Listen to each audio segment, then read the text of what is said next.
के पुण्यार्जक हैं। श्री अशोक पहाड़िया, श्रीमती मंजू पहाड़िया, अनिरुद्ध पहाड़िया, सपना पहाड़िया, आश्विन पहाड़िया, पल्लवी पहाड़िया, आर्जव, अव्यान, अद्वैत एवं अनाया पहाड़िया, कोटा।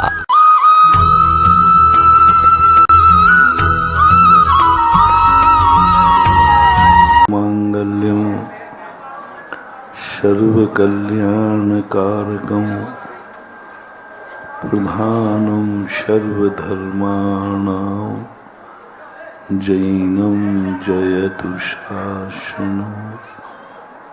पंच परमेष्टि भगवान के आचार्य श्री गुरुवर कुंद कुंद महाराज के आचार्य श्री गुरुवर विद्यासागर महाराज की आचार्य समय सागर महाराज की जय हो। बोलिए परम पूज्य जगत पुण्य मुनि पुंगव श्री सुधा सागर जी महाराज की, समस्त आचार्य संघ की।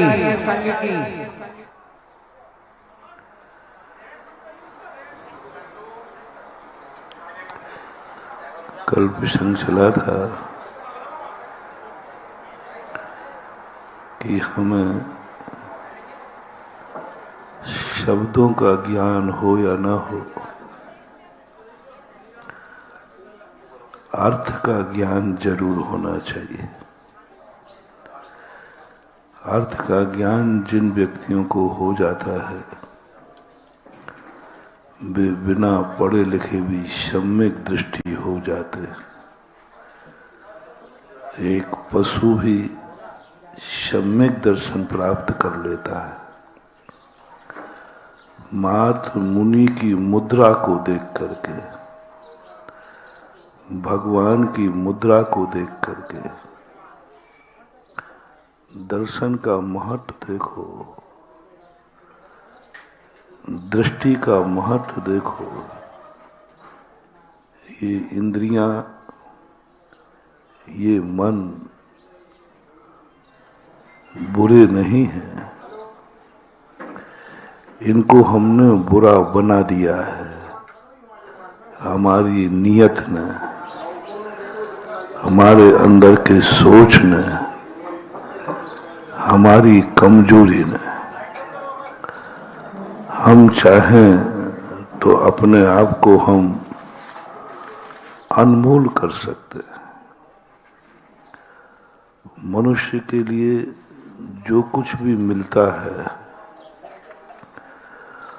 वह चाहे तो निर्मूल कर सकता है और चाहे तो वह अपने आप को अनमोल कर सकता है। इसमें दूसरे की जरूरत नहीं। जड़ वस्तुएं वो हैं जो स्वयं में अपने आप को अनमोल नहीं कर सकते,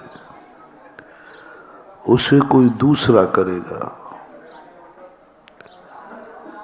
हीरा का मूल हीरा नहीं बोलेगा, उसका मूल ग्राहक लगाएगा, जोहरी लगाएगा। लेकिन मनुष्य एक ऐसी चीज है जिसका मूल दूसरा नहीं। हमारी खुद की दृष्टि में हम कितने मूल्यवान हैं, हमारी कीमत कितनी है, हमें खुद मूल्यांकन करना है। और वह मूल्यांकन सबसे पहले हमें लक्ष्य बनाना होगा कि हमें अनमोल बनना है या निर्मूल बनना है।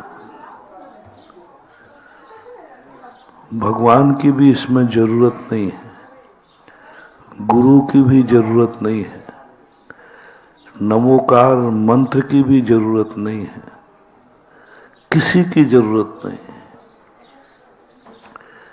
एक दृष्टि लाना है, एक सोच बनाना है। मैं अनमोल हूं, मेरा जीवन अनमोल है, मेरा एक दिन भी अनमोल है। मैं भाग्यशाली हूं। प्रातःकाल उठते ही, होश संभलते ही सबसे पहले स्वयं का मोटिवेशन स्वयं को देना चाहिए। 8 वर्ष पूर्ण होते ही पूज्यवर जिनसेन स्वामी ने कहा, तुम अपने आप में महसूस करो कि तुम कितने भाग्यशाली हो। महसूस करो, एहसास करो, अंदर की आवाज सुनो, अंदर से पूछो कि तुम्हारी आत्मा तुम्हारे खुद को कोस रही है या दुआ दे रही है। मैंने एक बार कहीं इस पर करीबन 1 हफ्ता प्रवचन दिया था कि हमारी जिंदगी में हम जितना है उसका आनंद क्यों नहीं आ रहा है। हमारी जिंदगी में दुख क्यों है। हम इतनी मेहनत करते हैं, इतना सोचते हैं, तो तुम्हारी खुद की आत्मा जो मैंने खोजा है आप लोगों का सर्वे करने के बाद, आप लोगों से, कई लोगों से मैंने पूछा, सैकड़ों लोगों का सर्वे करने के बाद मैंने निर्णय लिया कि तुम्हारी आत्मा अभिशप्त है, अभिशाप है। गरीब क्यों गरीब है, बीमार क्यों है, दुखी क्यों है, कौन कर रहा है। तुम लोग दुनिया की बद्दुआओं से डरते हो। जैनी जिसको नमोकार मंत्र भी मात्र आता है, जिसने कभी भगवान का देव दर्शन करता है, जिसने गुरु महाराज का दर्शन किया और खास तौर से पूज्य गुरुदेव आचार्य विद्यासागर महाराज का दर्शन किया, आप में यहां कौन दुर्भागा है जिसने पूज्य गुरुदेव के दर्शन नहीं किए हो।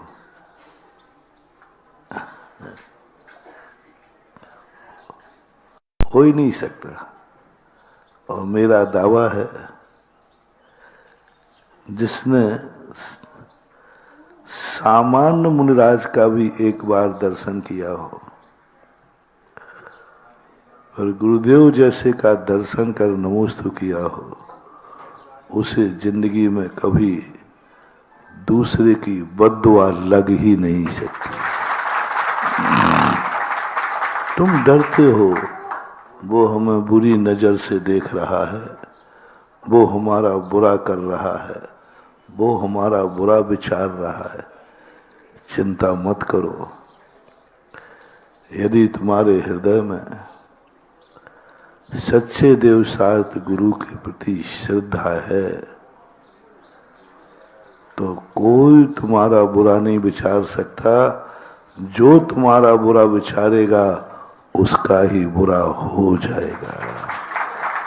तुम्हें बुरा नहीं करना, नहीं तो तुम बुरा विचारने लग जाओ। क्योंकि धर्मात्मा जीव कभी किसी का बुरा विचारता ही नहीं है, दुश्मन का भी नहीं, अहित करने वाले का भी नहीं। यदि तुमने कभी देव शास्त्र गुरु का आलम्बन लिया है, मंदिर जाते हो, गुरुओं का आशीर्वाद लेते हो, तो पहला एक नियम लेना मैं अपनी जिंदगी में कभी किसी का बुरा विचार नहीं करूंगा। मैं अपनी आंखों से बुरा नहीं देखूंगा। मैं अपने कानों से किसी का बुराई नहीं सुनूंगा। मेरे कदम बुराई की तरफ नहीं जाएंगे। मेरा धन कभी गलत कार्यों में नहीं लगेगा। मैं इन हाथों से ऐसा गलत कार्य नहीं करूंगा जिससे मेरे कुल में, जाति में, राष्ट्र में कलंक लग जाए। ऐसा वरदान भगवान के प्रथम दर्शन में मांगना चाहिए। ऐसा सोच अपने मन में आना चाहिए। हम किसी का बुरा नहीं विचारेंगे। यदि ये भावना हमारे अंदर आ गई, समझ लेना हमारे अंदर भगवान की शक्तियों का प्रवेश शुरू हो गया। कभी किसी का बुरा करने के लिए मंदिर में मत जाना। कभी बुरा करने के लिए नमोकार मंत्र मत फेरना। कभी बुरा करने के लिए कोई धर्म का अनुष्ठान नहीं करना, जिसे उच्चाटन, मारन कहते हैं। उसका नाश हो जाए, उसका विनाश हो जाए, वो भली तुम्हारा परम दुश्मन क्यों ना हो। तुम्हारे घर में उसने डाका भी क्यों ना डाला हो। तुम्हारे किसी को उसने प्राण भी ले लिए हो। तुम्हारा जीवन को बहुत बड़ी चीज मानो। ये खोज बांधकपुर के मूल नायक देवादिदेव पारसनाथ ने खोजा था। ये मोटिवेशन पारसनाथ बनने के पहले 10 भाव पहले खोजा था। 10 भाव पहले पारसनाथ का सर्वनाश करने वाला उसका भाई अग्निभूति कमठ कहते, सर्वनाश कर दिया उसका, सब कुछ मिटा दिया। लेकिन पारसनाथ के जीव ने उसका भी नाश करने का भाव नहीं किया, उसका भी विनाश करने का भाव नहीं किया। उसके प्रति भी बुरा नहीं विचारा। परिणाम ये निकला कि कमठ का ही विनाश हो गया, पारसनाथ अमर हो गए। शुरुआत है। हम धर्म को इन क्रियाओं की शक्तियां नहीं जानते। हम इतना धर्म करते हैं, इतना करने की जरूरत नहीं है। बस थोड़ा सा इसकी विधि होती है, थोड़ा सा अपने सोच को बदलना है। हम धर्म किस लिए कर रहे हैं, पहला मोटिवेशन आप स्वीकार करें। उद्देश्य क्या है, धर्म कितना कर रहे हो इस पर मत जाना। धर्म कितना करना है इस पर मत जाना। मालाएं कितनी फेरना है इस पर मत जाना। पूजा कितनी करना है इस पर मत जाना। दान कितना देना है इस पर मत जाना। नियम व्रत कितने लेना है इस पर मत जाना। मुनि व्रत लेना है, अणुव्रत लेना है, कुछ नहीं, बहुत छोटा सा नियम। किस लिए लेना है, किस लिए लेना है।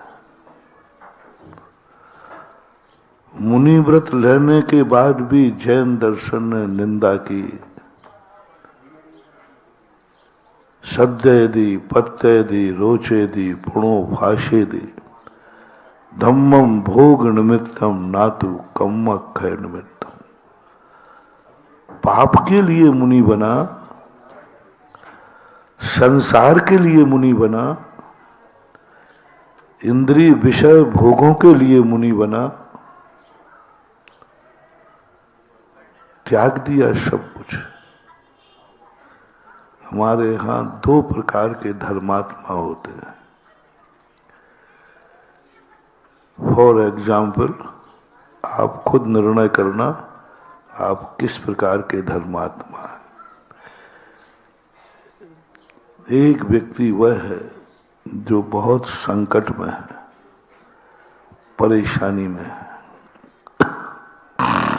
बहुत परेशान।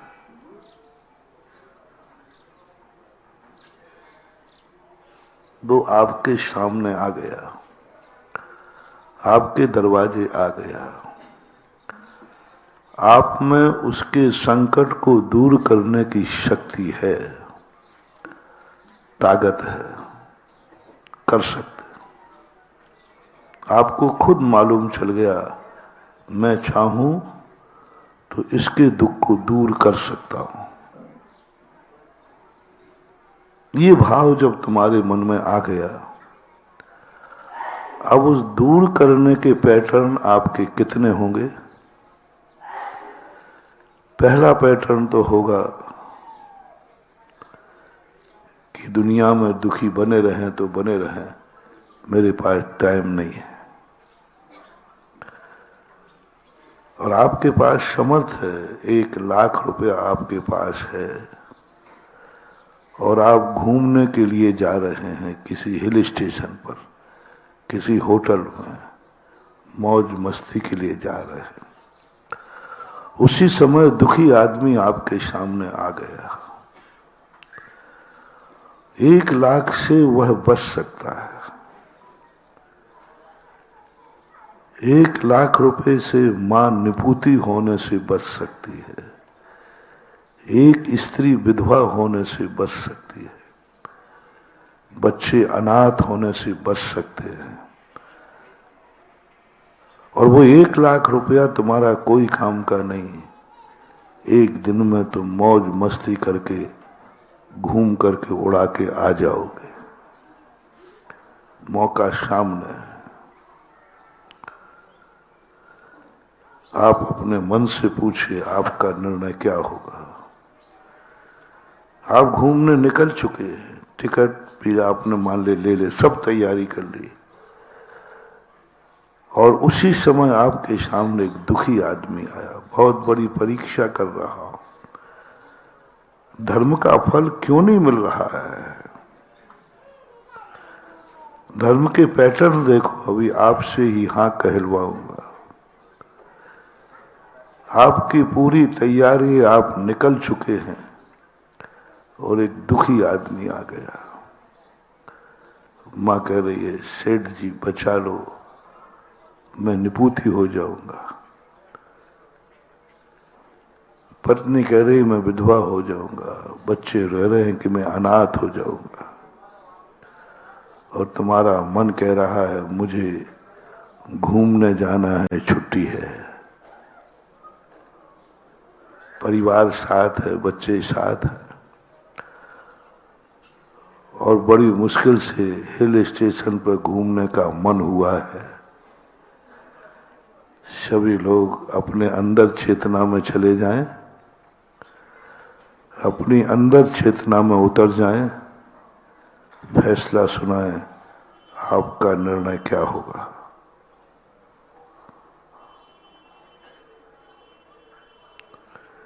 आप घर से निकल चुके हैं घूमने के लिए, तैयारी करके आए हैं, रिजर्वेशन भी, यूं मान लो ट्रेन में भी बैठ गए हैं और ट्रेन भी चल चुकी है। आपका फैसला क्या होगा? कोई कठिन धर्म नहीं बता रहा हूं, आपका फैसला क्या होगा? आप आसन्न भव्य हैं, आप बहुत जल्दी भगवान की कृपा पाने के पात्र हैं, आपकी अंतर चेतना से क्या जागेगा? मन जागेगा। दुनिया में तो लोग मरते रहते हैं, दुखी होते रहते हैं। मैं अपनी किसी की कमाई से थोड़ी जा रहा हूं। आप उसके मुंह फेर लेंगे, आप उसकी उपेक्षा कर देंगे। वो गिड़गिड़ाएगा तो आप झल्ला पड़ेंगे। बस यहीं से तुम्हारी जिंदगी का विनाश चालू हो गया। यहीं से तुम्हारा लग, अब तुम्हें कोई दुनिया की ताकत, कभी भी कोई दुनिया की ताकत अब तुम्हारे आंसू को कोई पहुंचने वाला नहीं। बस पारसनाथ में यही विशेषता थी। पारसनाथ निकल चुके थे हिल स्टेशन पर घूमने के लिए। श्रावण का महीना था,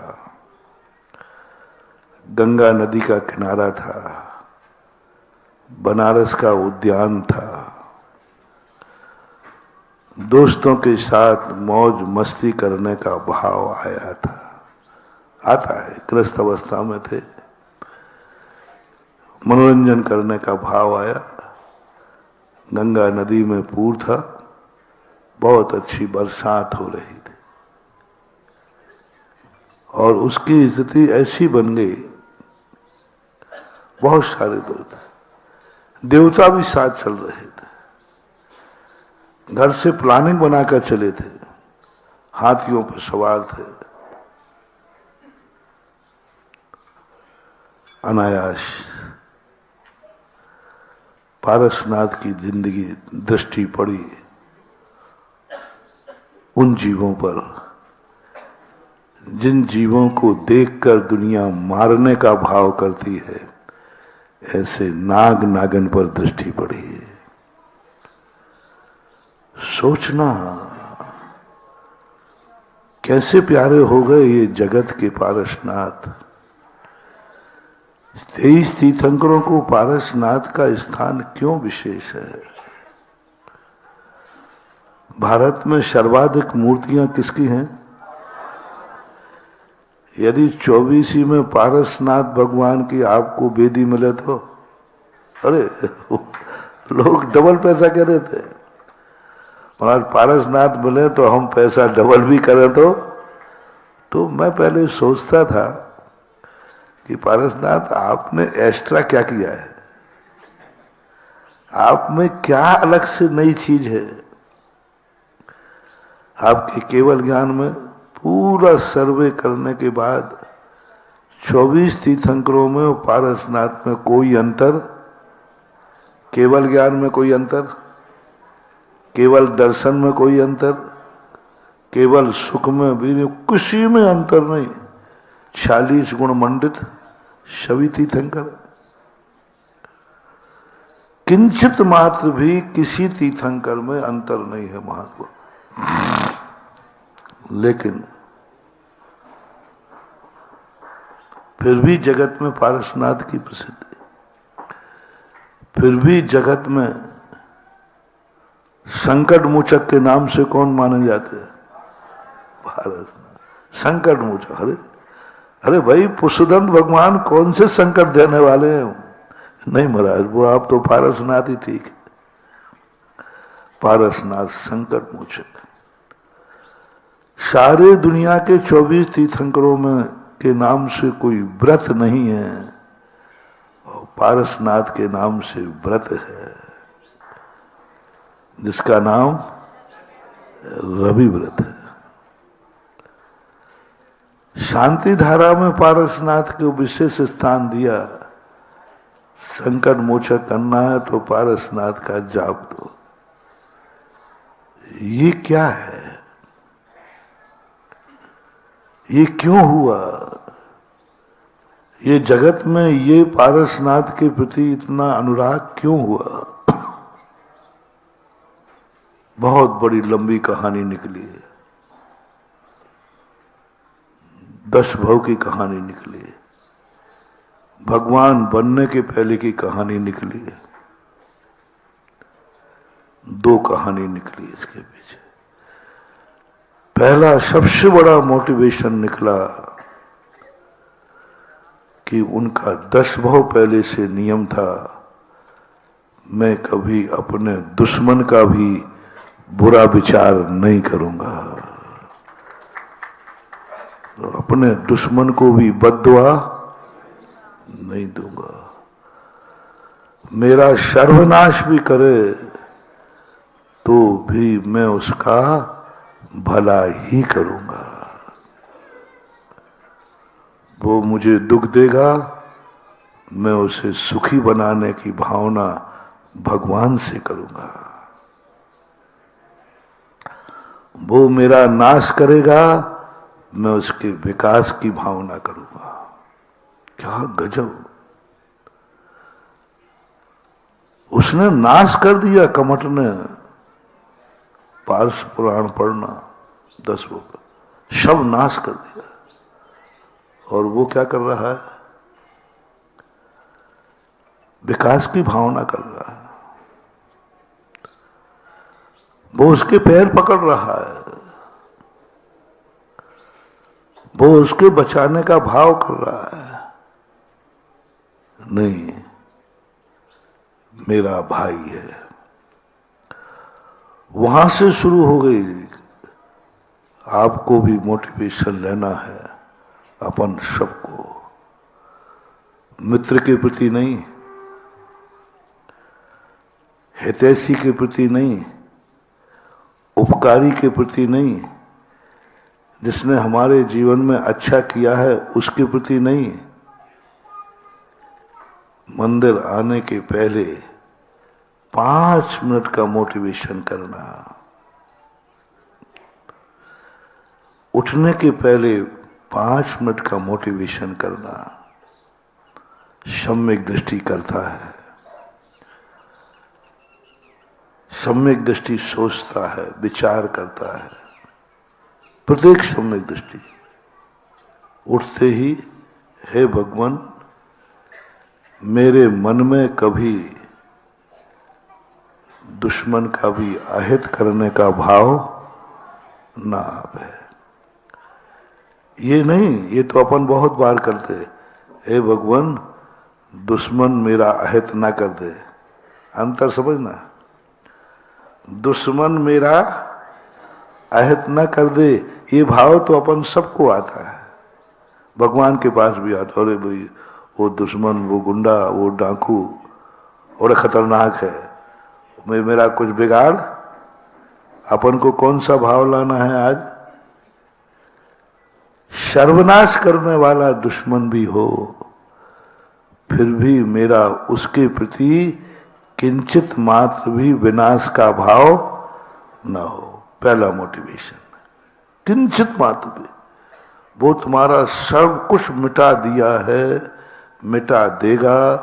शेर सामने खड़ा है, वो तुम्हें खा जाएगा। सांप सामने खड़ा है, वो तुम्हें काट लेगा। गुंडा सामने खड़ा है, वो तुम्हारा मर्डर कर देगा। ये सारी संभावनाएं हैं। उस समय अपनी अंतर चेतना जागो, क्या भाव जाग रहा है। चलो उस समय का छोड़ो, इस समय आपके सामने कोई संकट तो नहीं है। इस समय कोई आपको अविनाश तो नहीं कर रहा है। क्या तुम यह भावना मात्र करने को, जब संकट आ जाए तो तुम्हें जो करना हो सो करना, चलो उस समय की छूट देते। सांप आ जाए तो तुम्हें निपटाना हो तो निपटा देना। शेर आ जाए तुम्हें जो करना हो सो करना। मात्र एक मन को पवित्र करना, मन की शुद्धि करना, मन को अनमोल बनाना। मन को अनमोल बनाना, मेरा मन अनमोल है। क्रिया में नहीं ला रहा हूं भी। करोगे क्या तुम? वो तुम्हारे ऊपर छोड़ता हूं। तुम किसी का क्या करोगे वो तुम्हारे ऊपर छोड़ता हूं। मानसिक धारा बनाओ, दुश्मन के प्रति तुम्हारा क्या भाव है। सबके कोई ना कोई दुश्मन होता है। पड़ोसी हो सकता है, कोई किसी से परेशान हो सकता है। सबके जिंदगी में कोई ना कोई एकाध परेशान, उसके प्रति आपका क्या भाव है। और भविष्य में यदि ऐसा के प्रति आपका क्या भाव है। आज ये प्रसंग इसलिए है क्योंकि अपन पारसनाथ धाम में बैठे हैं। अब मैं तो जहां बैठ जाता हूं वहीं की गाथा गा देता हूं। आज पारसनाथ धाम में हो तो अपन पारसनाथ से एनर्जी ले ले। सारा संसार हमें देने बैठा है, हम लेने की योग्यता समझें। संसार हमें लेने बैठा है, देने बैठा है। इस दुनिया की हर वस्तु हमारे लिए, हर वस्तु हमारे लिए, हमें देने के लिए बनाई गई। हवाएं, पेड़ पौधे, पानी, सब हमें लेने की ताकत चाहिए। हम लेने की कला नहीं सीख रहे। हम सोच रहे हैं कि संसार में कोई मुझे देने वाला मिल जाए। महानुभाव, मैंने खोजा है संसार में सारी दुनिया हमें देने के लिए बैठी है, पर हम लेने की योग्यता नहीं रखते। हमारी झोली फटी हुई है। लेने की ताकत बनाओ। प्रकृति मां है। ये मत कहो कि मां के पास मुझे खिलाने नहीं है। ये कहो मां तो इतना खिलाना चाहती है तो मैं पचाने की शक्ति नहीं है। बोलो सभी लोग अपनी मां को दोष लगाओ। मां के पास मेरे लिए खिलाने को नहीं है। जितना मैं खाना चाहता हूं मां खिला ही नहीं सकती। कौन कौन अपनी मां को ये आरोप लगा सकता है? गंदी चीज की मत बोलना। अरे तो तुम बोल दो कि मां मैं गुटखा खाना चाहूं तो वो नहीं खाने देती। जो जीवन के लिए स्थानकारी है, कौन सी मां है जो तुम्हें भरपेट नहीं खिलाना चाहती? उसको खिलाने को है ही नहीं। बांदकपुर में है ऐसी कोई मां आप लोगों की? मेरी दृष्टि से यदि मां है तो मां का नेचर कभी ऐसा होता ही नहीं कि मैं बेटे को भरपेट न खिलाऊं। वो तो इतना खिलाना चाहती है, कमी किसकी है? हमारी जठराग्नि पचाने की नहीं है। बोलो मां परोसना बंद करती है कि हम लेना बंद करते हैं? मां तो यही कहती है थोड़ा आएगा। मुझे इसलिए मालूम है कि हम कितना भी आहार कर लें, लेकिन चौके पे तुम यही कहते हो महाराज ने कच्छू लिया ही नहीं। अरे भाई मेरा पेट भर गया है, तो भी तुम्हारे भाव क्या होते हैं? महाराज एक गिलास और ले ले। मेरी जिंदगी में तो शायद कभी नहीं आया किसी गृहस्थ ने कहा बस महाराज बहुत हो गया।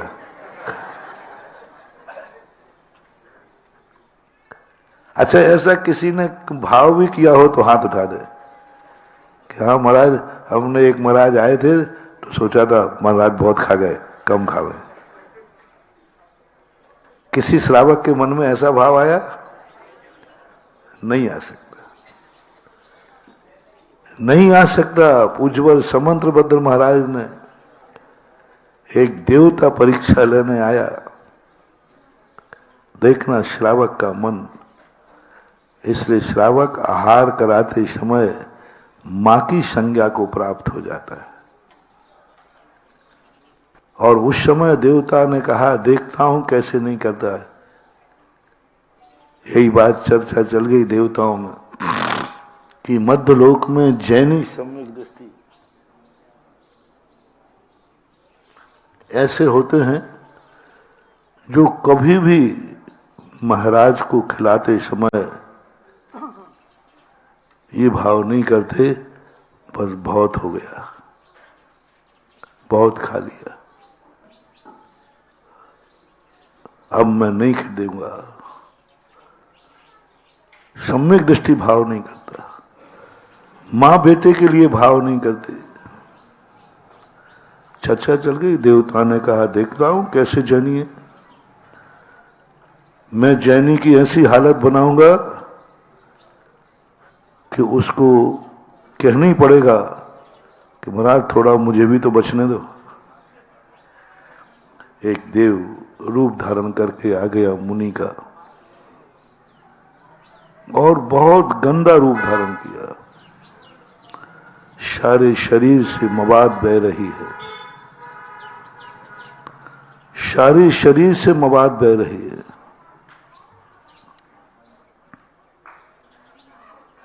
दुर्गंध आ रही है। वो नगर की तरफ जैसे ही बढ़ा, बढ़ते ही सारे श्रावक भाग गए। जो मिथ्या दृष्टि थे वे सब भाग गए। एक मात छिन्नदत्त सेठ थे जो सम्यक दृष्टि था, उसको भी दुर्गंध आ रही है महाराज की, बहुत दुर्गंध युक्त शरीर लेके आया। उन्होंने नाक बंद नहीं की, भागे नहीं, ये नहीं सोचा कि ये बीमारी मुझे ना लग जाए। क्या सोचता है सम्यक दृष्टि, ओहो आज मेरे जीवन में कैसे मुनिराज का दर्शन हुआ, इतनी महाबीमारी में भी मुनि व्रत का पालन कर रहे हैं। क्या ऐसा वर्णन किया है वहां, अच्छे अच्छे सम्यक दृष्टि भाग जाए, अच्छे अच्छे सम्यक दर्शन मिथ्या दर्शन में बदल जाए। ऐसा दुर्गंध युक्त शरीर लेकर के वो देवता आया, पर जो ओरिजिनल सम्यक दृष्टि था वो कहता है, ओहो बहुत मुनिराजों के दर्शन किए हमने, लेकिन इतनी दुर्दशा में, इतनी बीमारी में भी मुनि व्रत का पालन कर रहे हैं। धन्य है मुनि दशा, अवभाग्य है मेरे। और मुनिराज को पड़घा दिया। उसको ये भाव नहीं आया कि शरीर में यदि थोड़ा सा भी खून बह रहा हो तो आगम में लिखा है मुनिराज आहार को नहीं उतरते। शरीर को खून आ जाए ना तो महाराज फिर आहार को नहीं उतरते, अंतराय कर देते। दूसरे का देख के अंतराय करते, स्वयं का है तो करेंगे ही नहीं। ये सब आगम की बात ध्यान में नहीं आई। कैसे मुनिराज हैं, ऐसी गंदगी के समय भी हार को आकर कैसे हार लेंगे? हाथ में भी तो कोड़ बह रहा है, कैसे हार लेंगे? क्या लेना चाहिए? ये आगम के अनुसार नहीं है। उसको कुछ भाव नहीं आया, उसको ये भाव आया ऐसी दशा होने के बावजूद भी मुनिचर्या पालन कर रहे हैं, ऐसे मुनिराज का दर्शन पाकर मैं धन्य हो गया। इस अवस्था में मुनिव्रत, ऐसी दुर्दशा में मुनिव्रत, ऐसी बीमारी में भी अभी महाव्रत पालन किए। ओहो धन्य हो गया, पड़गाहन कर दिया। पड़गाहन के बाद उसने अंजलि खोली, इतना खा गया जितना बना था, जो कुछ था। राजा थे, सेठ था जिनदत्त, कोई कमी तो थी नहीं, फिर भी महाराज की अंजलि खाली है। जिनदत्त सेठ को इतना भाव नहीं आया, कितना खाता है इतना बीमार होकर के, सब खा गए। क्या सोचता है जिनसन, ओहो मैं कितना बड़ा महापापी हूं, मैं अपने आप को राजा मानता हूं, सेठ मानता हूं, काय का सेठ हूं, मेरे पास इतना भी नहीं है कि मैं मुनिराज का पूरा पेट भर सकूं। एक बार भी नहीं आया, कितना खा लिया। ये आया कि मैं काय का सेठ हूं, एक मुनिराज का भी पेट नहीं भर सकता, और महाराज अंजलि खाली लिए खड़े हैं और अब हमारे पास कुछ भी नहीं बचा है, अंजलि खाली है। सेठ ने हाथ जोड़ दिए, अपनी निंदा करने लगे, और निंदा करते करते अंजलि खाली हुई। मुनिराज ने जितना खाया था, और देता है कि नहीं अंजलियों के, नहीं है तो ले, जो तूने दिया ये भी वापस ले ले। पूरा खाया, क्या कर दिया उसने, उल्टी कर दी, पूरी उल्टी कर दी। अब सेठ के मन में ये विकल्प नहीं आया, कैसा मूर्ख मुनि है, इतना खाएगा तो उल्टी नहीं होगी तो क्या होगा, इतना विवेक नहीं। ओहो क्या सोचता है सम्यक दृष्टि। ओहो पहली बात तो मैं मुनिराज का पूरा पेट नहीं भर पाया, और दूसरा जरूर मेरे से कोई गलत चीज दे दी गई तभी महाराज को उल्टी हुई है। अभी भी उसके महाराज के प्रति कोई भाव नहीं आया। मेरे द्वारा कोई गलत चीज दे दी गई, मेरे भोजन में खोट है, मैं कितना मूर्ख हूं, इतना विवेक नहीं रखा मैंने कोई चीज ऐसी दे दी गई है। दोनों पति पत्नी रोने लगे, देखो मैं कितना मूर्ख हूं, कोई गलत चीज दे दी, महाराज को उल्टी हो गई। अपनी आलोचना करते करते परिमार्जन करते हैं। वो तो देवता था, देवता ने अपनी विक्रिया बोल दी, कहा सेठ जी आज पता चला भारत के जैनी कैसे होते हैं, कैसे होते हैं मुनि भक्ति, कैसा होता है सम्यक दर्शन, कैसा होता है निर्विचिकित्सा अंग। इसलिए मुझे पता है कि जब आप लोग हम मुनिराजों के प्रति ही कभी ये भाव नहीं करते, आप लोग आज तक कभी मेरे जीवन में ऐसा अपशगुन नहीं हुआ कि मैं लेना चाहता हूं और तुम देना नहीं चाहते। अभी तक तो नहीं हुआ, आगे का पता नहीं भाई, आगे का आप लोग बता दो ना। बोलो महाराज को लेने योग्य चीज तुम्हारे पास है और महाराज लेना चाहते हैं, तो कितने लोग हैं जो नहीं देंगे हैं? अच्छा कितने लोग हैं जो आदि अपने लिए बचा लेंगे? हमारा पूरा थोड़ी दे देंगे, थोड़ा आएगा भाव? नहीं आएगा। ना बचाने का भाव आएगा, बल्कि ये और आएगा, अवभाग्य है कि आज मेरा महाराज ने पूरी चीज ले ली, तुम्हें इतना सा भी विकल्प नहीं आया था, महाराज पूरा ले गया, हमारे लिए कुछ, और बनाया था तुमने दोनों के लिए था, स्वयं के लिए भी और आनंद आता है। अब मैं आपकी बात है तो उदाहरण दिया, आपकी माँ कैसी है? क्या माँ आपको खाना चाहते हैं, आपके लिए हितकारी है, फिर भी माँ देना नहीं चाहती? हो ही नहीं सकता। हमें मना करना पड़ता है कि नहीं अब मुझे नहीं चाहिए। श्रावक मना नहीं करता, बेटा मना करता है, मां मना नहीं करती। इसी प्रकार ये प्रकृति का एक एक कण ये मां है, प्रकृति सब कुछ हमें देने के लिए है। खोट है तो हमारे में खोट है, हम लेने लायक नहीं है, हमारी जठराग्नि नहीं है, हमारा सोच अच्छा नहीं है, हम इतने कर्मों को बांध करके बैठे हैं कि हमें पथ भी कुपथ हो रहा है, हमें रोटी भी नहीं पच रही है, पानी भी नुकसानदायक हो रहा है। ये प्रकृति की कमी नहीं है, हमारी कमी है।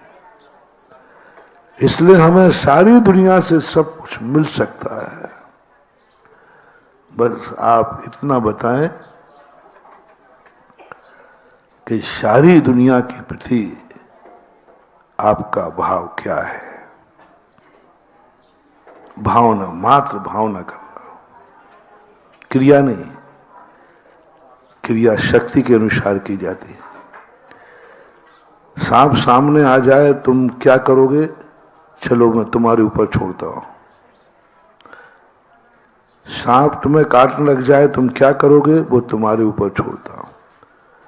दुश्मन तुम्हें मारने लग जाए, तुम क्या करोगे? तुम्हारे ऊपर छोड़ता हूं। उसमें मैं कहीं हमारा शास्त्र, हमारे भगवान, हमारे गुरु बीच में नहीं आएंगे। सांप तुम्हें काट रहा था, तुम क्या करोगे? मैं नहीं बोलूंगा, तुम्हारी जो मर्जी पड़े सो करना। वहां मैं बीच में बिल्कुल भी नहीं बोलूंगा। अभी तो सांप नहीं है ना, अभी तो कोई संकट नहीं है ना। अब मैं पूछ रहा हूं, सांप के प्रति आपका क्या भाव है? कांटे के प्रति आपका क्या भाव है? दुश्मन के प्रति आपका क्या भाव है? डाकू के प्रति आपका क्या भाव है? अंदर से पूछो। क्या आप इस बात को मानने को तैयार हैं कि बस भगवान मुझे वो शक्ति दे दे कि मेरा सर्वनाश करने वाले को भी मैं सदा कल्याण की भावना भाऊं? ये भाव करना है। सांप को भी मैं बचाने का भाव करूं, बचाने का भाव करूं, भावना मात्र करना है। क्या आप ऐसा आशीर्वाद मिले तो क्या आशीर्वाद आप लेने को तैयार हैं? अपन को पारसनाथ भगवान पारसनाथ धाम में एक आशीर्वाद देने आए हैं कि मैं एक ऐसा आशीर्वाद देना चाहता हूं जिसमें तुम्हें किसी के भी प्रति द्वेष भाव नहीं आएगा, किसी के भी प्रति विनाश का भाव नहीं आएगा, तुम किसी को बद्दुआ नहीं दोगे। ऐसा आशीर्वाद अपन को मिलने के लिए यदि है, पारसनाथ का नाम लेने में ऐसा भाव है, कांटा भी लगेगा तो कांटे के प्रति भी हमारा द्वेष भाव नहीं आएगा। क्या भाव आएगा? कांटा लगा ना तुम्हें तो क्या भाव आए? कांटे की गलती नहीं है, गलती मेरी है कि मैं देख के नहीं चल रहा था। ये सोचना है अपन को। कांटे की गलती नहीं है, गलती कि मैं देख के नहीं चल रहा था। तो कांटा बुरा है क्या? नहीं नहीं, कांटा बुरा हो ही नहीं सकता। बुरा तो मैं हूं कि मैं कांटे को देख के नहीं चल रहा। ऐसा आशीर्वाद आप पाने के लिए तैयार हैं? पारसनाथ मंदिर, पारसनाथ धाम बन रहा है बांदकपुर वालों। इस धाम में अतिशय होगा। बस आज का पहला प्रश्न का जवाब यह आशीर्वाद आपको पहले लेना होगा। ऐसा सोच आपको बताना पड़ेगा, सोचना पड़ेगा। कितना भी विपरीत प्रतिकूल व्यक्ति क्यों ना हो, उसके प्रति आपके मन में यदि वरदान मिले तो करोगे कि नहीं करोगे, उसका मैंने अभी तुम्हें छूट दे दी। यदि मिले तो आप लेने को तैयार हो क्या? बहुत धीरे से बोले। हाँ, इसी का नाम है पारसनाथ भक्त। पारसनाथ नहीं कहा तुम्हें, अब पारसनाथ और बना दो। जो मालूम है कि ये काल है, ये काल है, और सब उसको काल कहते हैं। और वो दुश्मन तुम्हारे सामने दुखी होके आया है जो तुम्हारा सर्वनाश करने वाला है, और उसका बेटा बीमार है। और बेटा बिल्कुल बीमार है, मरणासन है। और तुम कहां जा रहे थे? 10 मिनट पहले कहा था, बांधकपुर वालों कहां जा रहे थे? हिल स्टेशन घूमने जा रहे थे। गाड़ी में बैठकर ट्रेन चालू हो गई और तुम्हारा सर्वनाश करने वाला दुश्मन अपने बेटे को लेकर आ गया कि मेरा बेटा मर जाएगा, मैं निपुती हो जाऊंगा, हो जाओगे। इस समय परिणाम तुम्हारा क्या आएगा? इस समय तुम्हारे मन में क्या परिणाम आएगा?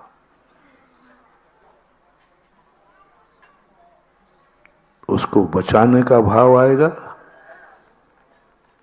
अच्छा है ऐसे ही मरेगा।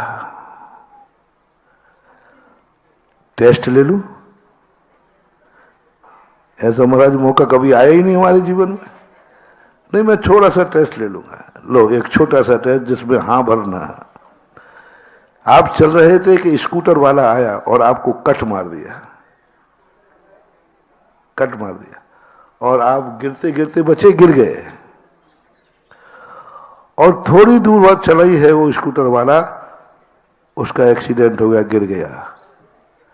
अब आप तुरंत वहां पहुंच गए, उसी ने कट मारा था तुम्हें। उसी से पैर में अभी भी दुख रहा है, और वो आगे जाके गिर गया। अब आपका भाव क्या आएगा? देखो, पारसनाथ धाम ऐसे ही नहीं बनेगा।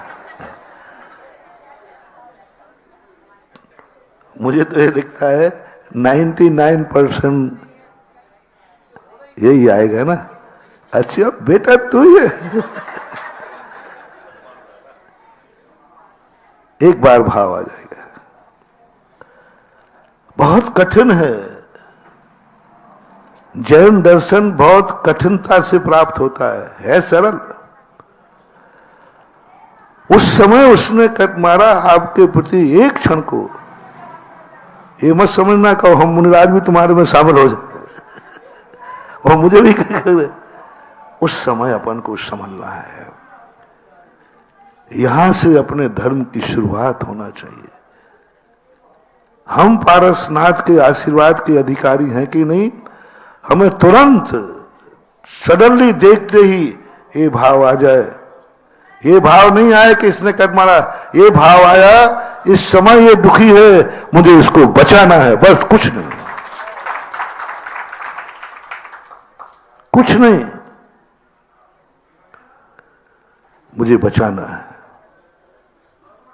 कौन है मुझे इससे मतलब नहीं, इसने क्या किया मतलब नहीं, मुझे इस समय इसको बचाना है। और दौड़ करके तुम उस स्कूटर से नीचे उठे हुए व्यक्ति को बचाने को दोगे, समझ लो पारसनाथ का आशीर्वाद अपन को मिल गया। सुषेण वैद्य था ना, रावण के वैद्य था सुषेण, किसकी सेवा कर डाली? लक्ष्मण तो रावण का दुश्मन था, लेकिन जब वो वैद्य बनकर के आया, सहायता, तो कहता कि नहीं, मैं तो नहीं बचाऊंगा इसको, मैं तो लक्ष्मण को नहीं बचाऊंगा, इसको मरना ही चाहिए। लेकिन वैद्य क्या कहता है? मेरा दुश्मन मात्र मरीज है, मरीज नहीं मर्ज है। चाहता तो गलत जड़ी बूटी बता देता, सुबह तक तो मरी जाना था, कोई दूसरे पहाड़ पे भेज देता, समय निकल जाता।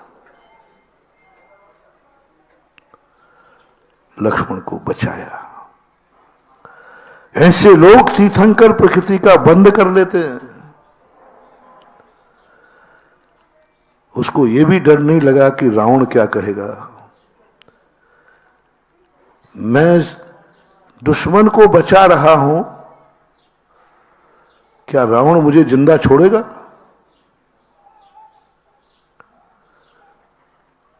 ये भाव भी नहीं आया सुषेण को, परिणाम भी नहीं आया सुषेण को।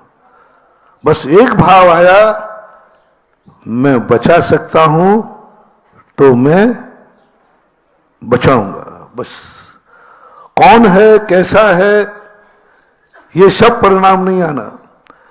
बस क्या परिणाम अंदर से, एक क्षण की बात कह रहा हूं, दूसरे क्षण की नहीं। पहले क्षण में हमें एक भाव आ जाए, इस समय ये मर रहा है और मैं बचा सकता हूं, मुझे बचाना है, बस इतना सा भाव करना, मुझे बचाना। रावण मुझे मार डालेगा, ये विचार नहीं आना चाहिए, ये विचार नहीं आना चाहिए। रावण भी कम नहीं था। सब जान रहे थे कि आज सुषेण वैद्य की मौत निश्चित है। रावण नीतिज्ञ बहुत था, ज्ञानी बहुत था, आचरण में थोड़ा सिलिप हुआ। भरी सभा में जब रावण को पता चला कि सुषेण वैद्य ने लक्ष्मण को जीवित किया है, तो रावण ने यह नहीं कहा, सुषेण तुझे मेरा डर नहीं था क्या? रावण ने भरी सभा में सुषेण को गले लगाया और अपने हाथों से उसका सम्मान किया। क्या कह के किया कि आज दुनिया मुझे पापी कहती है, लेकिन रावण पापी जरूर है, लेकिन रावण दूसरे को पापी नहीं बनाता। वह सच्चे कार्य करने वाले का सम्मान भी करता है, सम्मान भी करता है। स्वयं रावण ने जाकर के सुषेण का सम्मान किया। राज दरबार में उन्होंने कहा कि आज तूने मेरा मस्तक ऊंचा उठा दिया, मेरा मस्तक ऊंचा उठा दिया। आज तो दुश्मन के जिसको मैं 12 दिन में मार पाया, 10-12 दिन हो गए थे, बड़ी मुश्किल में मार पाया था, इतना संहार किया, तब लक्ष्मण को जमीन पे गिरा पाया, और तू उसे जीवित करके आ। तूने थोड़ा भी नहीं सोचा, मेरा नमक खाकर मेरी नमक हलाली करता है, एक शब्द भी नहीं। रावण सिंहासन से उठा और सुषेण वैद्य का सम्मान किया। उस समय पूज्यवर रविशरण महाराज ने वैष्णव दर्शन में क्या प्रशंसा की है वैद्य की, और वैद्य से ज्यादा प्रशंसा की है रावण की। सबसे ज्यादा प्रशंसा रावण की रावण ने उसे गले लगा लिया और क्या बोलता है, हे वैद्य तूने मेरा मस्तक ऊंचा उठा दिया। लंका जो मेरे दुश्मन की दृष्टि में लंका और लंकावासी निंदनीय थे, आज मैंने दुश्मन की दृष्टि में भी सम्मान पा लिया कि रावण के राज्य में अच्छे व्यक्तियों का भी सम्मान। बस हमें भी वही सम्मान पाना है कि हमारे सामने यदि एक बेटा दुखी आया है तो हमें एक ही बात देखना है, क्या मैं इसका दुख दूर कर सकता हूं? तुम्हारी दशा और पारसनाथ की एक सी दशा है। तुम हिल स्टेशन घूमने जा रहे हो, ट्रेन में हो और एक व्यक्ति आ गया। पारसनाथ बनारस में है, गंगा तट पे घूमने जा रहे हैं, वाटरफॉल देखने जा रहे हैं, सावन का महीना है और सामने नाग नागिन दिखे, जिनको देखकर दुनिया मारने का भाव करती है, क्या उनको भी बचाने का भाव तुम्हारे में है? तो लो, पारसनाथ धाम में मैं अतिशय ला सकता हूं। जिनको देखकर दुनिया मारने का भाव करती है। बोलो भाई, सांप को देखकर क्या भाव आता है ज्यादातर? है ना, मारने का भाव आएगा। थोड़े तुम बनिया हो तो मारोगे तो नहीं, पकड़ करके लेकिन तुम्हें उनको बचाने का भाव आ जाए। उस समय पारसनाथ कूद पड़े, छोड़ दिया मनोरंजन, छोड़ दिया दोस्त यारी, छोड़ दिया वो गंगा का मनोरंजन, छोड़ दिया सब कुछ और नाग नागिन को बचाने पहुंच गए। बचाने पहुंच गए, बचा नहीं पाए। बचाने पहुंच गए लेकिन तीर्थंकर भी बचा नहीं पाए।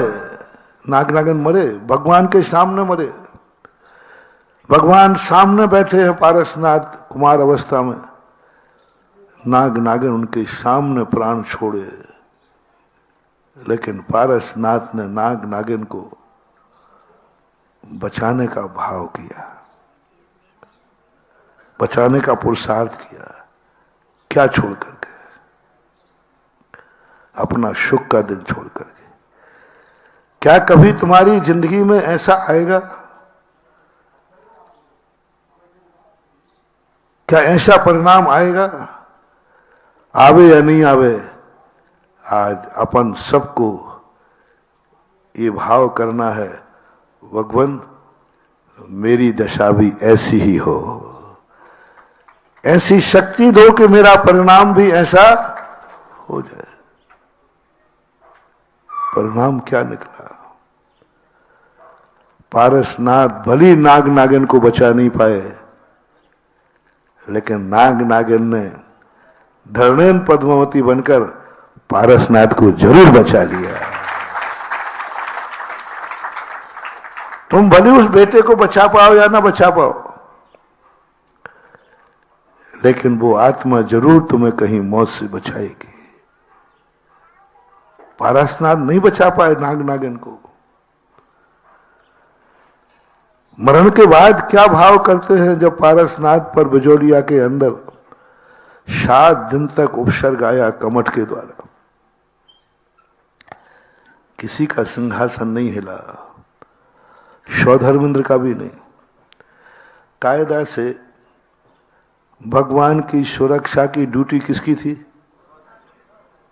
सौधर्मेंद्र की, कुबेर की, बड़े बड़े देवताओं की। कोई छोटा मोटा थोड़ी है। राष्ट्रपति आता है तो राष्ट्रपति के निकट सबसे बड़ा पुलिस ऑफिसर कौन होता है भाई? आईजी, डीआईजी है? वो घूमता है कि कोई ठोला घूमता है? पारसनाथ तीर्थंकर हैं, जितने बड़े पदधारी सौधर्मेंद्र आदि हैं, वे सारे उनकी ड्यूटी पर रहते हैं। 8 दिन हो गए पारसनाथ को संकट में पड़े हुए, बड़ी बड़ी शिलाएं गिर रही हैं, कमठ क्या दुर्दशा कर रहा है? किसी का सिंहासन नहीं हिला। किसका हिला? किसका हिला? जिसके दुख दूर करने के लिए पारसनाथ ने सुख छोड़ दिया था। बस दुख दूर करने के लिए क्या छोड़ दिया?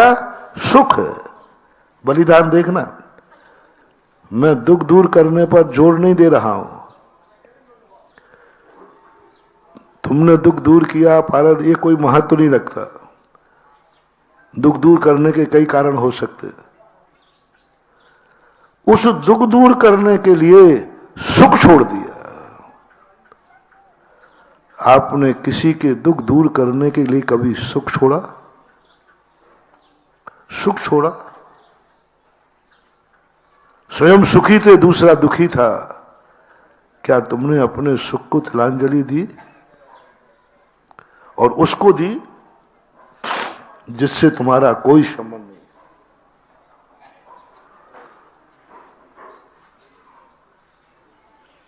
जिससे तुम्हारा कोई संबंध नहीं है, क्या उसके लिए कभी सुख छोड़ा? यदि ऐसा परिणाम अपन का जागने लग जाए कि नहीं, मैं कभी दुखी व्यक्ति के लिए ऐसा ताकत दो महाराज, ऐसा ताकत दो पारस प्रभु, मैं कभी किसी दुखी के लिए अपनी जिंदगी का सारा सुख निछावर कर सकूं। भाव लाना है, परिणाम लाना है। होगा क्या, उस पर अपन नहीं जा रहे। क्या अपन कर पाएंगे ऐसा, उस पर नहीं जा रहे, क्योंकि वो घटना तात्कालिक कितना भय। अभी कम से कम परिणाम तो करें कि हमारी जिंदगी में कभी कोई दुखी आए तो मैं अपना सुख भूल जाऊं और सारा सुख उसको समर्पित कर दूं और उसका दुख मेट लूं। यदि ये किसी के प्रति तुम कर पाए तो भले तुम उसका दुख दूर कर पाओगे या नहीं, लेकिन वो जन्म जन्म तक तुम्हारे दुख दूर जरूर करने आएगा। तुम सोचते हो कोई देवता हमारे दूर करने आ जाए। कई लोग क्षेत्रपाल पद्मावती धर्मेंद्र को पूछते हैं, ओ पद्मा आंटी मेरा भी दुख दूर करो। हाँ, ऐसे नहीं होना। क्यों करेगी? तुम्हारा क्या संबंध है उनसे? क्या लेना देना है? देवता सबकी रक्षा करने नहीं आते हैं। क्या कभी आपने किसी का दुख दूर किया? अपना सुख भूल करके उसको नोट करो। दुख दूर किया है ये नहीं, अपना सुख भूल करके, अपनी यात्रा स्थगित करके। वो यात्रा में जो लाख रुपया खर्च करना था, आप ट्रेन से तुरंत उतर गए। जो हिल स्टेशन पर लाख रुपया खर्च करना था, उस लाख रुपए निकाल कर और बच्चे की दवाई कराने अस्पताल चले गए। लोग घर से फोन आया, कहां जा रहे हो? कहां पहुंच गए? बोलो ना, कहां पहुंच गए? घबरा, अस्पताल पहुंच गए, कहीं एक्सीडेंट तो नहीं हो गया? नहीं नहीं, तुम तो हिल स्टेशन, हम तो सब पहुंच गए होंगे। नहीं, आज मैंने अपने मनोरंजन का सारा सुख एक माँ के बेटे के, एक माँ के आंसू पहुंचने में मैंने सारी खुशी गंवा दी। अस्पताल में मिलो तुम, मिलना था हिल स्टेशन पर और मिले तुम अस्पताल में।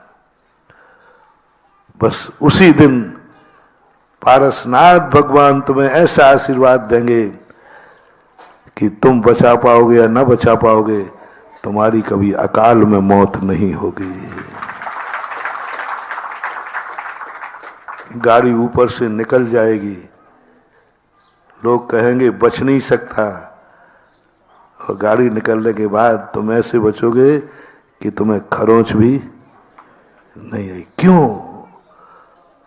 क्योंकि तुम्हें जाना हिल स्टेशन था और दूसरों के लिए, अपने लिए तो पहुंच जाओगे। अभी बताओ, तुम्हारा खुद का हिल स्टेशन जा रहे थे और एक्सीडेंट हो गया, कुछ भी हो गया, तुम्हें चोट लगी या तुम्हारे परिवार को चोट लगी, तो फिर भी हिल स्टेशन जाओगे कि अस्पताल जाओगे? अब तुम्हारा पैर टूट गया, अब भी हिल स्टेशन जाओगे कि अस्पताल? बस जैसे अपने साथ दुख आने पर हम हिल स्टेशन का सुख भूल गए और अस्पताल चले गए, यही घटना दूसरे को दुख आने पर अपना सुख भूलकर अस्पताल पहुंच जाओ, इसी का नाम है पारसनाथ का भक्त। यही मोटिवेशन पारसनाथ की मूर्ति से मिलता है, यही एनर्जी पारसनाथ से मिलती है। इसलिए सारा जगत पारसनाथ को संकट में पूजता है। पारसनाथ की इसलिए पूजा होती है, सारा जगत उनको संकट मोचक मानता है, क्योंकि वो उनकी मूर्ति में ये फन क्यों बनाए जाते हैं? अरहंत भगवान में तो फन नहीं होते ना, अरहंत भगवान पे तो मुनि अवस्था का है, ये तो मुनि अवस्था का फन है। जब वो मुनि थे तब धरणेन्द्र पद्मावती ने रक्षा की थी, अरहंत बनने के बाद तो सब हट गया था। पर मूर्ति में क्यों बनाते हैं? बहुत बड़ा सिद्धांत महानुभाव। ये जो फन मूर्ति में बनता है, ये इसमें इतनी एनर्जी होती है, बिना फन वाली और फन वाली मूर्ति में सबसे ज्यादा संकट मोचक की एनर्जी फन वाले में होती है। भक्ति नहीं कह रहा हूं, कर्मों का क्षय बिना फन मूर्ति वाले से भी होगा। पूजा बिना फन वाली मूर्तियां भी पारसनाथ की होती है। वो मूर्तियां आपके लिए मान्य है, पूज्य है, आपके कर्मों के क्षय का कारण है, सम्यक दर्शन का कारण है, सब कुछ है, उन्हें कहीं दोष नहीं है। लेकिन संकट मोचक की मूर्ति का दर्शन फन वाली मूर्ति और बिना फन वाली मूर्ति में यदि संकट मोचक की स्थिति बनेगी तो सबसे ज्यादा एनर्जी फन वाली मूर्ति से मिलेगी। क्यों? क्योंकि उस समय उस जीव के लिए पारसनाथ ने सुख छोड़ा था। क्यों आएंगे देवता तुम्हारी रक्षा करने अपना सुख छोड़ करके? अपना सुख छोड़ करके, हे देवता मेरी रक्षा करो, क्यों करे? उनको तुम्हारे पास आते ही सुख छोड़ना पड़ेगा। स्वर्गों का सुख छोड़कर यहां क्यों आवे? पंचम काल में देवता नहीं आते, स्वर्गीय देवता नहीं आते, क्योंकि वे सुखी हैं। वे अपना सुख छोड़कर तुम्हारे पास क्यों आवे? यदि बुलाना है देवताओं को तो अपना सुख छोड़कर किसी का दुख दूर करो, तो देवता भी सुख छोड़कर तुम्हारी रक्षा कर देंगे। धरणेन्द्र पद्मावती क्यों आए? संवाद सुनो उनका, बहुत गजब का संवाद है। देवी क्या कहती है देव से? ओहो, सिंहासन क्यों हिला मालूम? अपन यहां सुख भोग रहे हैं और हमारा परम उपकारी जिसके कारण हम स्वर्ग में आए हैं वो संकट में पड़ा हुआ है। और तुरंत धरणेन्द्र कहता है कि हो वो जीव पर संकट है जिसने हमारे लिए सब सुख छोड़ दिए, हमारे लिए दोस्तों को छोड़ दिया, हमारे लिए तीर्थंकर प्रति का मान सम्मान छोड़ दिया। तीर्थंकर थे वो, चाहते तो नौकर को भेज देते, चाहते तो तीर्थंकर के साथ कितने नौकर लगे थे, कह देते कि जाओ उस नाग नागिन को बचाओ, नौकर को भेज देते। देवता को भेज, एक देवता से कहते जाओ देवता उस नाग नागिन को बचा दो, दोस्त यारों से कह देते। कार्तिकेय अनुप्रेक्षाकार कहते हैं धर्म कभी दूसरों के द्वारा नहीं कराया जाता, कर्म और धर्म स्वयं करके ही संतुष्ट होता है। कई लोग कहते हैं नहीं, हमारे मंदिर में अभिषेक होता है। महाराज, अभिषेक होता तो है, तुम करते हो कि नहीं?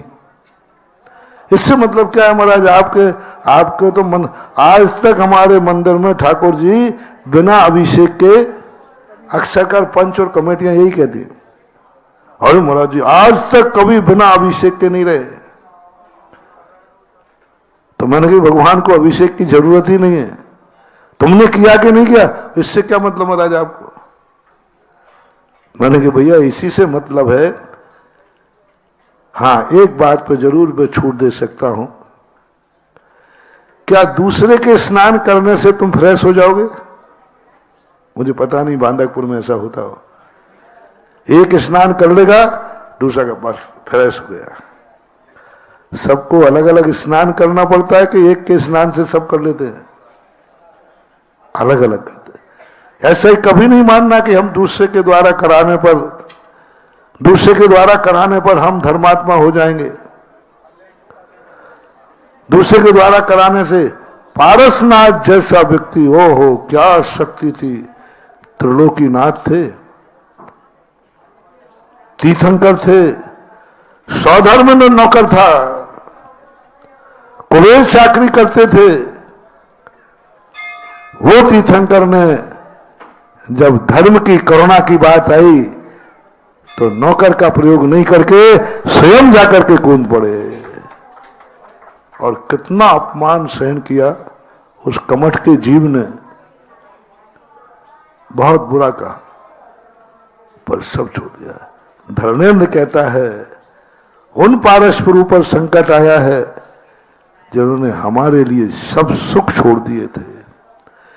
तीर्थंकर प्रकृति का प्रोटोकॉल छोड़ दिया, मान मर्यादा छोड़ दी, इज्जत बेइज्जती छोड़ दी। ये भी नहीं आया कि मैं स्वयं वहां जाऊंगा और ये कमठ का जीव, मान मर्यादा छोड़ी, इज्जत बेइज्जती का कोई ख्याल नहीं, अपनी पोजीशन का कोई ख्याल नहीं, प्रोटोकॉल का कोई ख्याल नहीं, मात एक ही दशा, मेरा धर्म क्या है। प्रोटोकॉल का कोई ध्यान नहीं, मेरा धर्म क्या है। इस समय ये दुखी है, मेरा दुख दूर करना। तीसरा मोटिवेशन, सब जगत को मारने वाला सांप, उसको बचाने का परिणाम, और वो भी सुख छोड़ करके कभी आवे, ऐसा आशीर्वाद पाने के लिए तुम तैयार हो, और ऐसा भाव तुमने कभी किया हो, फिर तुम पारसनाथ की भक्ति करने आना ना, पारसनाथ की सिद्धि तुम्हें हो जाएगी। पारसनाथ तुम्हारे हो जाएंगे, तुम्हें कुछ नहीं करना, बस भक्ति भली कम कर लेना, लेकिन ऐसा परिणाम तुम्हारे अंदर आ जाए और फिर तुम पारसनाथ की मूर्ति के सामने बैठना। वो धर्मेंद्र का फन भगवान से खिसक के तुम्हारे ऊपर लग जाएगा। धर्मेंद्र का फन था ना, काय के लिए आया था वो फन? काय के लिए आया था? पारसनाथ के लिए आया था, पारसनाथ को बचाने आया था। और उसी समय आप संकट में पड़े हैं, आप संकट दूर करने पारसनाथ के पास आए हम, सामने फन वाली मूर्ति है। हे भगवान, बस अब मेरा कोई शरण नहीं है, मेरा बेटा, मैं मरणासन हूं, चमत्कार देखना। वही पारसनाथ का फन जो बचाने आया था, वही फन तुम्हारे और तुम्हारे बेटे पर आकर के तुम्हारी रक्षा कर देगा। बस शर्त है, क्या तुमने कभी अपना सुख किसी के दुख दूर करने के लिए बलिदान किया है? कठिन शर्त है कि सरल शर्त है? ध्यान रखना। मैं पुरस्कार भी कितना बड़ा दे रहा हूं, पारसनाथ का फन तुम्हारे ऊपर लगा रहा हूं। अरे सोचो तो भैया, जो फन पारसनाथ के लिए आया है वो फन तुम्हारे लिए बुला रहा हूं। फल तो देखो कितना बड़ा है। पारसनाथ का फन तुम्हारे ऊपर आके तुम्हारे संकट की रक्षा करेगा। बस शर्त कितनी सी है, बोलो ना। इतनी सी है, किसी दुखी को देखकर तुम्हें अपने सुख का बलिदान करने का भाव आ जाए। मैं अपने सुख का बलिदान करता हूं, मैं इसका दुख दूर करूंगा। स्कूटर के नीचे दबा है, मैं इसको उठाऊंगा। इस मां का मैं निपुति नहीं होने दूंगा। लो, मैं छोड़ता हूं हिल स्टेशन पर जाना, ट्रेन बीच में रोकता हूं और उसको लेकर हिल स्टेशन के, बस ज्यादा कुछ नहीं कर रहा हूं, समय आपका हो गया। हिल स्टेशन के जाने पर घर वाले ने तुम्हें हिल स्टेशन भेजा है, सबको हिल स्टेशन भेजा है, गाड़ी हिल स्टेशन ले जाने वाली है और सबको मालूम है तुम पहुंच गए हो। बस बस बस उस समय तुम उस दुखी आदमी के बेटे को लेकर अस्पताल में मिल जाओ, बाकी जिम्मेवारी हमारे पारसनाथ ले लेंगे। तुम्हारी जिम्मेवारी पारसनाथ ले लेंगे। तुम्हारा समाचार मिलना चाहिए, कहां पहुंचे हो, बोलो। पहुंच गए हिल स्टेशन पर, दोस्त का फोन आ रहा है, हेलो कैसा लग रहा है, सुनो फॉल हो रहा है कैसा लग रहा है, क्या क्या हो रहा है, तो तुम तुरंत कहना हाँ बहुत बढ़िया, यहां पर ऑक्सीजन लगी है डॉक्टर इंजेक्शन लग रहा है। ओह, सारी चीजें। वो क्षण तुम्हारा अनमोल क्षण है और ऐसे क्षण को हमारे लिए प्राप्त करने के लिए पारसनाथ सिद्धालय से उतर करके, उनके ऊपर अब फन नहीं है, लेकिन हमारे लिए मंदिर में फन लगा के बैठे हैं। उनके ऊपर फन नहीं है सिर्फ पारसनाथ तो सिद्धालय में है। अब सिद्धालय में कोई फन नहीं है, कोई फनावली नहीं है, लेकिन फिर भी वही अरहंत भगवान के भी फन नहीं होता, फिर भी वही पारसनाथ जब मूर्ति के रूप में मंदिर में आए तो फन लगा करके आए। फन लगा करके आए किसके लिए, किसके लिए फन लगा के आए मंदिर में? क्यों बैठाला प्रतिष्ठाचार्यों ने, जिनवाणी मां ने कहा, हे पारस प्रभु, अब तुम्हारा कोई कुछ नहीं बिगाड़ सकता, अब तुम अरहंत बन गए हो, सिद्ध बन गए हो, अब तुम्हें इस फन की जरूरत नहीं है। लेकिन जिनवाणी मां ने प्रभु से प्रार्थना की, भगवान जो फन हट गया है फिर से लगा लो, जो फन हट गया वो फिर से लगा लो। बोले क्यों लगा लो? जिनवाणी मां कहती है, भक्तों के खातिर उतरा हुआ फन भी लगा लीजिए, भक्तों के खातिर उतरा हुआ फन लगा लीजिए। और आज हजारों साल से पारसनाथ के ऊपर फन नहीं है, फिर भी मंदिर की मूर्ति पर फन है। ये किसके लिए है? अपन सबके लिए, अपने लिए, अपने लिए वो फन लगा के बैठे हैं क्योंकि तुम्हारी ताकत नहीं है कि धरणेन्द्र पद्मावती तुम्हारे लिए आ जाए, तुम्हारी अपनी ताकत नहीं है कि धरणेन्द्र पद्मावती अपने लिए, अपने पास तो एक करुणा निधान है, देवादिदेव पारसनाथ है, जो ऐसा है, मेरे अवगुण न चितारो प्रभु अपनो विरद निहारो। यही है ऐसा करुणा निधान जो हमारी रक्षा के लिए अपना फन भक्त के ऊपर भेज सकता है और आ सकता है। धरणेन्द्र भी कहेगा भगवान पर तो कोई संकट नहीं, इस समय भगवान के भक्त पर संकट है। और वो फन, पाषाण का फन मूर्ति पर लगा रह जाएगा और साक्षात धरणेन्द्र फन लगा करके तुम्हारी जंगल में, संकट में रक्षा करने के लिए अवतरित हो जाएगा। बहुत पारसनाथ धाम में पारसनाथ का ये मनोविज्ञान आज हमने आपके सामने रखा। तद्रूप होने का प्रयास करो, शायद इस पारसनाथ धाम में कोई अतिशय हो जाए। और आज आज आज ये मंदिर है, कल ये धाम होगा, परसों ये तीर्थ क्षेत्र होगा। महावीर भगवान की। सभी लोग बैठे रहेंगे 2 मिनट और। परम पूज्य महाराज श्री की मंगल तीसरा कामना। महाराज श्री धनपति कुबेर जो इस अनुष्ठान के बने हैं तत्काल में, मतलब चंद मिनटों में आपका आशीर्वाद दिया, विधान की भूमिका बनाई और वो अपनी राशि नगद लेकर के आए। एक बार जोरदार तालियों के धनपति कुबेर प्रदीप जी डबोलिया परिवार अपनी राशि नगद लाए, कमेटी को समर्पित करना। महाराज जी को समर्पित नहीं करना, कमेटी को करना है। इधर की इधर महाराज जी के सामने चढ़ाओगे तो माली के पास जाइए, कमेटी को दोगे तो कमेटी के पास जाइए। चलिएगा, हमारे बीच में सागर जैन समाज दिगंबर जैन पंचायत सभा से हमारे मुकेश जी ढाना आदि परिवार, पंचायत सागर, भाग्योदय तीर्थ सागर, बाहुबली कॉलोनी सागर, सबको नीचे से चढ़ाना, ऊपर आएंगे तो महाराज जी ढक जाएंगे, ध्यान रखना।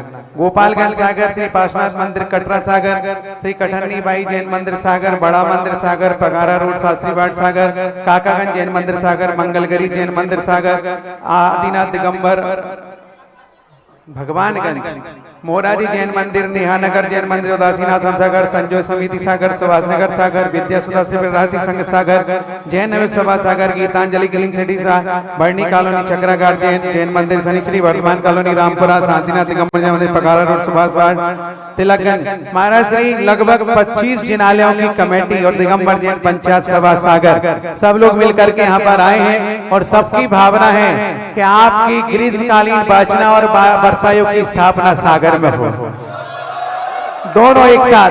25 मंदिर है महाराज जी, सारी भावना लेकर के आए हैं।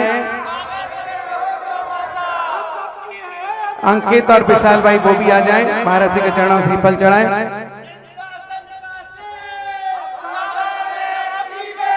वाह वाह वाह वाह। सुनो सुनो, मेरी भावना है कि सागर में ऐसा कोई मंदिर ना बचे जहाँ चातुर्मास ना हो, लेकिन चातुर्मास के लिए कितने चाहिए? 25 लिस्ट है तो 25 चातुर्मास चाहिए। अच्छा, तो महाराज जी के चरण में पूरी समाज श्रीफल लेके खड़ी है और सब लोग बोल रहे हैं, हे सुधा सागरी दयालो मुझको जीवन दान दो, हे सुधा सागरी दयालो मुझको जीवन दान दो। एक माइक दे देना।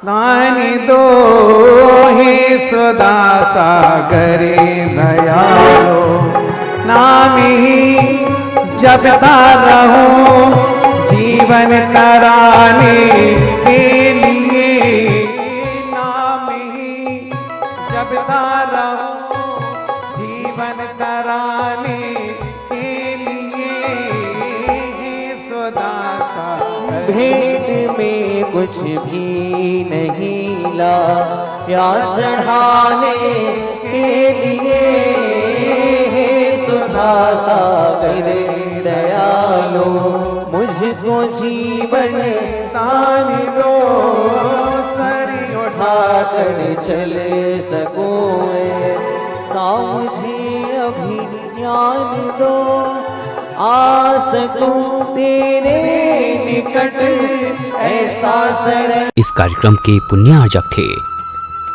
श्री अशोक पहाड़िया, श्रीमती मंजू पहाड़िया, अनिरुद्ध पहाड़िया, सपना पहाड़िया, आश्विन पहाड़िया, पल्लवी पहाड़िया, आर्जव, अव्यान, अद्वैत एवं अनाया पहाड़िया, कोटा।